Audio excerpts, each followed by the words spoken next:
Welcome to Not Milk Never Milk. Subscribe if you're lactose intolerant. You're ready to begin. Confirm your iPhone supports iOS 18 and free up 58 GB if needed. Back up now to iCloud or to a computer via iTunes/Finder so you can restore if anything goes wrong. Once backed up, connect to a stable Wi-Fi network and plug the device into power to avoid interruptions. Open Settings, choose General, then Software Update.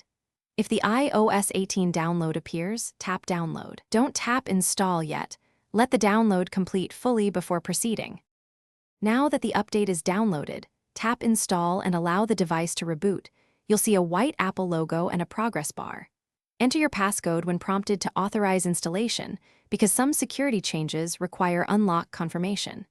Make sure the phone stays connected to power and Wi-Fi. Background tasks may pause, but the install must finish uninterrupted.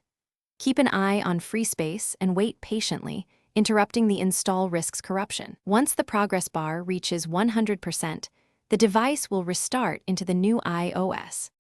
After reboot, follow the on-screen setup steps and sign back into your Apple ID to restore services and keychain. Check settings for new privacy or feature toggles and update all apps in the App Store so they're compatible. Confirm battery and performance over the next hour.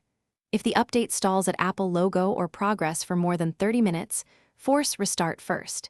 If that fails, connect to a computer and reinstall via iTunes/Finder. As a last resort, restore from the backup you made earlier. Thanks for watching. If this was helpful, leave a like and consider subscribing. See you next time.